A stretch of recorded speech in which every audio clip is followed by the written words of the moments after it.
So last time we stopped at the hardness ratio factor.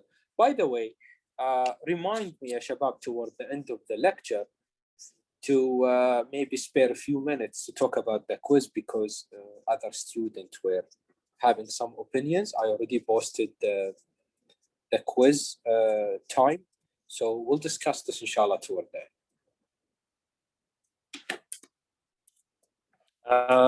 So what are we going to, I mean, I remember last class, we talked about this hardness ratio factor, CH, and which is also ZW. And we said that the pinion is usually subjected to more cycles, contact cycles, than the gear. And for that reason, we usually make the pinion harder than the gear. And for that reason, we assume that the pinion will have this factor as 1, while we are going to estimate it for the gear. Okay? Now, what is CH for the gear? It is 1 plus A prime multiplied by mg minus 1. Start 1 by 1. A prime is an equation like this, which is a factor multiplied by the ratio of the Brenel hardness of the pinion. This is the pinion. And this one is for the gear. Okay? And you should note that this ratio is greater than or equals to 1.2 or less than or equal to 1.7. Now, the term HP and the term HG, which are the Brenel hardness, are measured with 10 millimeter ball, 3,000 kilogram of load. Okay, and you know, for both the pinion and the gear. Now, just to tell you, after knowing what is A prime, mg is called the speed ratio, and the speed ratio is ng divided by np, as we know. This is the gear ratio. Here we call it the speed ratio. And just to let you know that if you are not within this limit, for example, the ratio here of the hardness is less than 1.2, then A prime is supposed to be 0. And if this ratio is greater than 1.7, then A prime is equals to 0.00698. Okay? Now, there is a curve which you can use instead of, you know, calculating these numbers by the equations, where you have mg here on the x-axis, and you have it in the y-axis on the right. Actually, this is the value of the Brenel hardness on the y-axis, and it goes like this. So once you know which curve do you belong to, then, and what is mg, you will be able to know CH. All right. Now, this is easy. There is one little extension for this, is that sometimes the hardness of the pinion extend to the Rockwell scale. So if the hardness extend to the Rockwell scale, while the gear is still measured with the Brenel hardness, then the effect of that is that the pinion will have an influence on CH. Before we said, no, we don't care about it. Now the pinion will have an influence such that we will measure its surface finish, which is called FP for the pinion, and CH will be calculated as 1 plus B prime, not A prime, multiplied by 450 minus HP for the gear. Now, this is for the gear, the Brenel hardness for the gear, but B prime will be calculated as this, and as you see, it is a constant multiplied by the exponent to the power minus 0.0112 FP, where FP is the surface finish expressed for the pinion, expressed as the root mean square roughness, RA, in micro inches. So How is that done? Then you will go and see, okay, what is the surface roughness of the pinion? And you say, okay, is it 16, 32, 64? These are the curve available. This is in micro inches. And then once you determine this and you know the Brinell hardness for the gear, then you go and pick the curve, for example, and you know what is CH. Understood, ya shabab? Yes. Now, okay. Now, the next step is to understand the stress cycle factor. And what is this? In this slide, it would have been better if we talked about the strength of the gears before, but I told you I'm going to delay it later. But let me explain to you. What we are going to see in a few slides are curves and tables that expresses those, the curves and table that express what is ST and what is SC. What is ST? Is the bending kind of strength, allowable strength. And SC is like the contact stress, the allowable contact stress. Now, these values, if they are allowable, then they have been measured with respect to an acceptable range. That's why we call them allowable. These values, we will use them as a measure to see how far are we from the allowable to get the factor of safety. So these allowable values were measured based on a life of 10 million cycles, which is 10 to the power 7. Okay, now what happened if you have a life which is different than that? Then you need to apply a factor. You get that? Now this factor is Yn and Zn.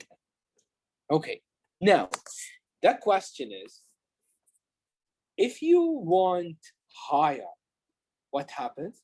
If you want lower, what happens? Well, if you look at this curve is for Yn, which is the bending strength stress cycle factor. Okay? And if you look at it carefully, first thing you would look at is 10 to the power 7. And you will see that 10 to the power 7 correspond approximately to what? To 1. Why? Because what we said is that the strength is made up for 10 to the power 7. So if you want 10 to the power 7, you don't need anything. The strength provided on the tables that I'm going to show to you and the figures basically will give you 10 to the power 7. But what if you want more like 10 to the power 8? Then you should go here. Now, in here, we have two things. A gray region, don't know why, and two curves. These curves are marked with equations, and the equation, interestingly, says that this is Yn, which is equal to some alpha multiplied by n to the power beta, which means if I know n and alpha and beta are provided to me, I can easily find u. Sorry, Shabab. So Un can be calculated by knowing which curve should you follow. Let's leave the right-hand side. Let's go to the left-hand side first.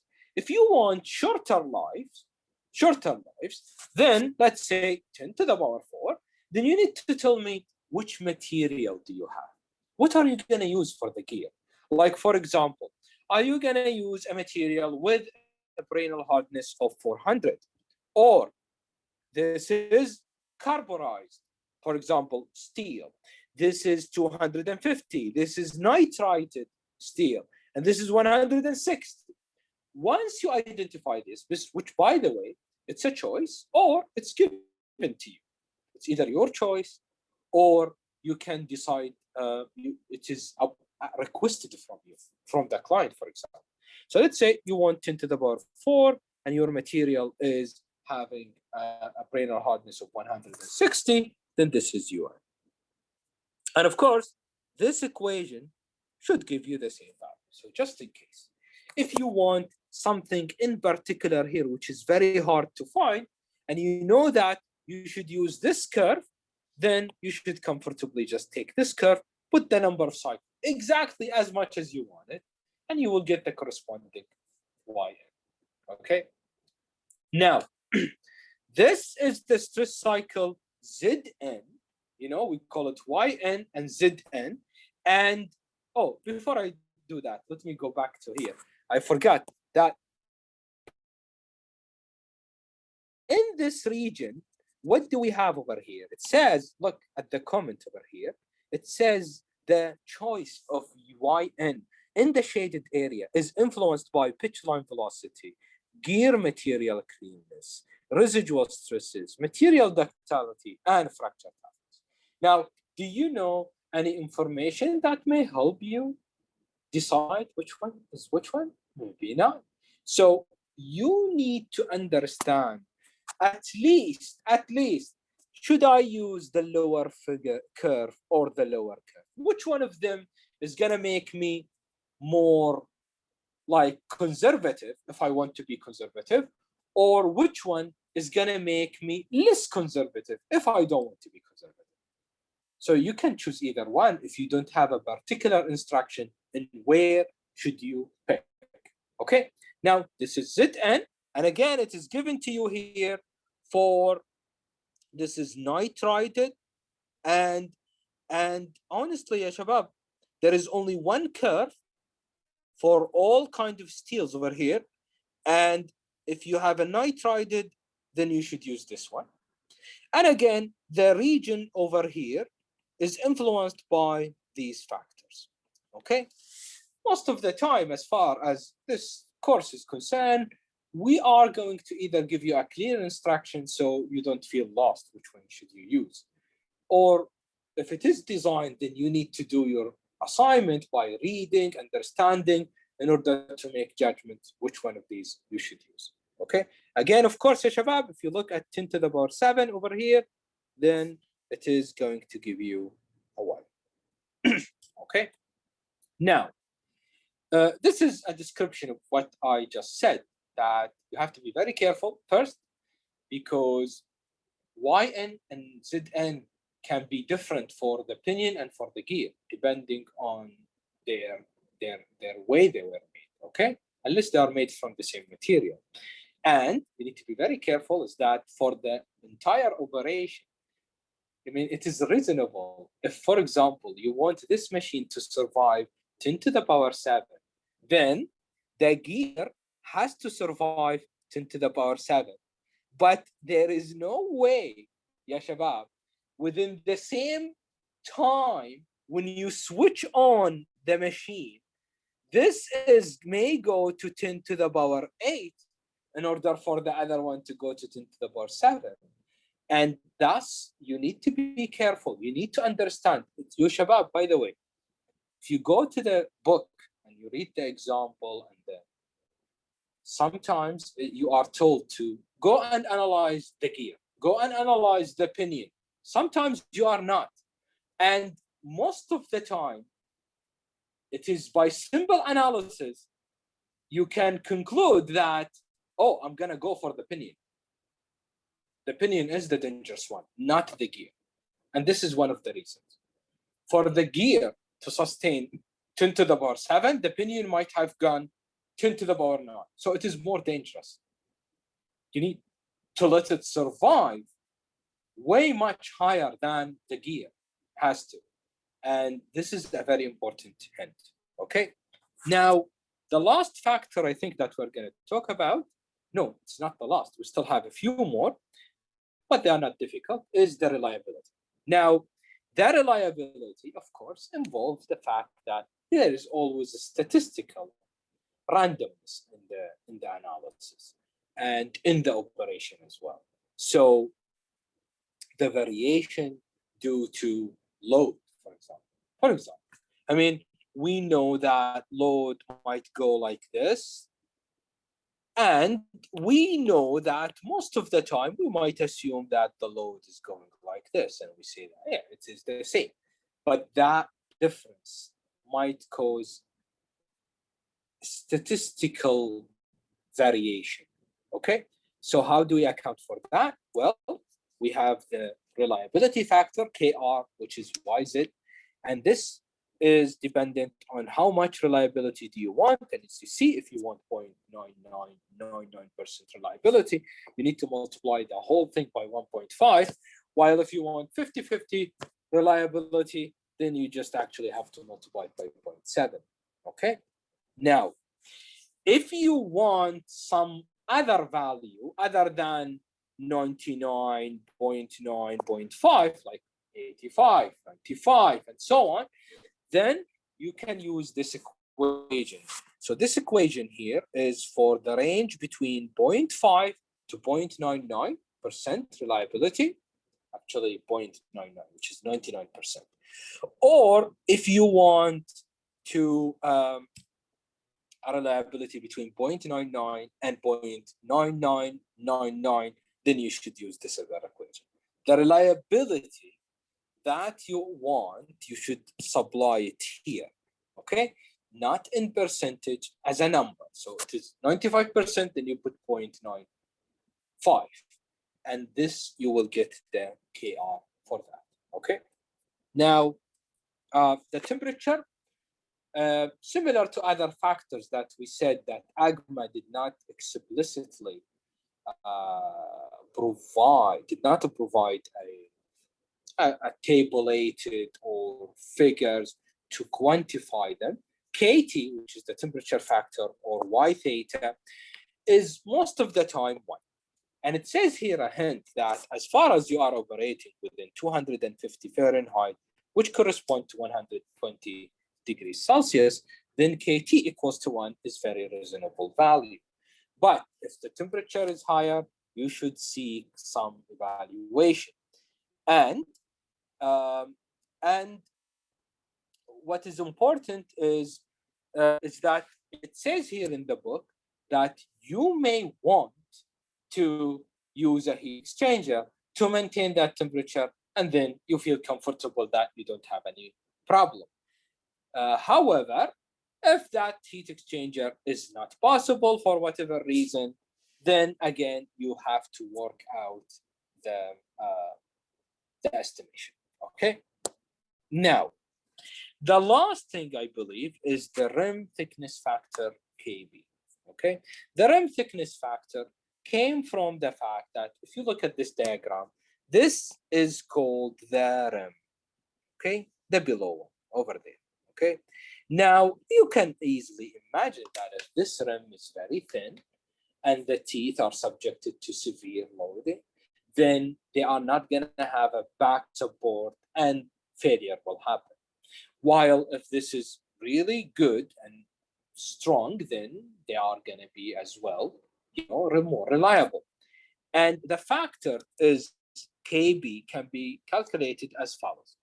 First, you should know what is the ratio MB. So MB here is the thickness divided by the height T, where TR is the rim thickness and the HT is the tooth, the height of the tooth. You do the ratio. If it is less than 1.2, then you should use this equation to find KB. If it is greater than 1.2, then you should use 1. Okay? If these information, the depth and the rim thickness are not provided, you will assume it is 1. There's no doubt about that. Okay? It is also, this ratio is also provided to us in terms of figure, so you can easily, you see this is the threshold value over here, where the value stays as 1, but if this is less, then you should have these values somewhere greater than 1. Okay. Now, the end of this is we calculated the stress now. We know all the factors, whether they are unity, 1 or not. We calculated them. By calculating these factors, we'll go and multiply them in the equation to find sigma and sigma C. Right? Now, we need to know how safe is this measure. The safety is SF for bending, and it is equal to ST, the strength I talked to you about, multiplied by YN KT/KR. These are the factors: reliability, temperature, and the number of cycles. Okay, divided by sigma. So you spend like half an hour doing all of these factors to find sigma. Here we are divided by. And then what are we going to get? We're going to get SF. SF is going to be a number. And logically, that number is like a safety factor. And if it is greater than 1, you are safe. If it is less than 1, then you are not safe. Now, you will see in the book that there are examples where this SF can go up to 20, 26. Now, is this over design or not? I really have no formal information to tell you. Maybe in the gear industry, having a factor of safety of 20 or 15 is just normal. It's just nice. Okay, having it as 1.2 or 2, maybe it's too bad. So there has to be some sort of a standard, which I will try to see if I can find any information for you. SH, this is for the contact. So again, we have SC, this is the strength, the allowable strength for contact, multiplied by ZN, CH, KT, KR, and then we divide it by sigma C. Now, I have only a few minutes to show you how to find ST and SC. Okay, so in these few minutes, let me show you how do we do that. This is an example for the allowable bending stress number for, listen very carefully. I'm gonna highlight this through hardened steel. So in the writing of the question for the quiz or whatever, the homework, read these carefully. They have meaning. So this is through hardened steel. Now, you will also be told that this is a grade 1 or a grade 2. If it is a grade 1, you will have this curve. If it is a grade 2, you will have this curve. Now, if you know the Brenel hardness of the gear, and this is grade 1, you will find what? ST. This ST is in kPSI. Good. What if you need it in megapascal? In here, Yasha. Look at it. Megapascal says the SI equation is this for a grade 1 and this for a grade 2. Understood? Let me show you another curve. Now, this curve says this is the allowable bending stress number for nitrided through hardened steel gear. And the SI equations are given here again in megapascal, while the two curves are given to you for the kBSI. Look at it over there. So all what you need to do is to find the hardness, and then you will be able to find the CT. Okay?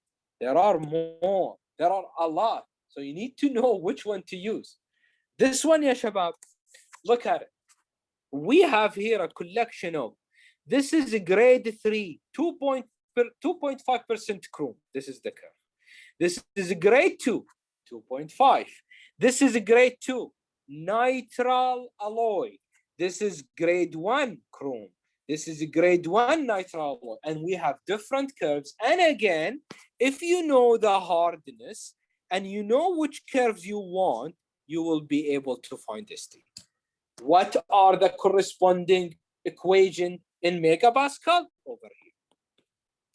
There are even tables, but these tables, ya shabab, are for 10 to the power 7, 99%, as I told you, reliability. So you will see that this is a steel, and then it says through harden, flame or induction harden with type A pattern. And it is grade 1. Grade 1, this, then the strength is this much. Is it grade 2? Is it grade 3? I will have to stop here, ya shabab. I have 1 minute. I'm not going to take the attendance today, but I have 1 minute and I would like to talk about the quiz with you about it. Okay.